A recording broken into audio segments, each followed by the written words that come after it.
আসসালামু আলাইকুম, আমি মোহাম্মদ জাকিরুল ইসলাম। আজকে আমরা একটি বাংলা বাক্যকে ইংরেজি বাক্যে অনুবাদ করব। বাক্যটি হচ্ছে, ঘরে একটি বাতিও ছিল না। কোনো জায়গায় কোনো কিছু যদি থাকে অথবা ছিল না এরকম যদি হয় তাহলে বাক্যটি দেয়ার দিয়ে শুরু হয়।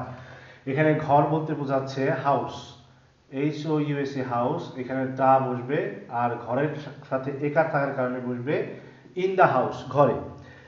একটি বাতিও, শুধু একটি বাতি হলে বলতাম আ ল্যাম্প। আর যেহেতু একটি বাতিও জোর দিয়েছে তাহলে a single lamp, a single lamp, a single lamp, a single lamp.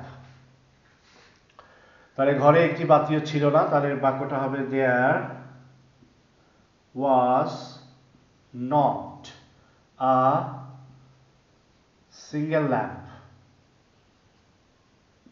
in the house. In the house there was not a single lamp in the house. ঘরে একটি বাতিও ছিল না। There was not a single lamp in the house. ঘরে একটি বাতিও ছিল না। There was not a single lamp in the house. ঘরে একটি বাতিও ছিল না। There was not a single lamp in the house. ঘরে একটি বাতিও ছিল না। Thank you.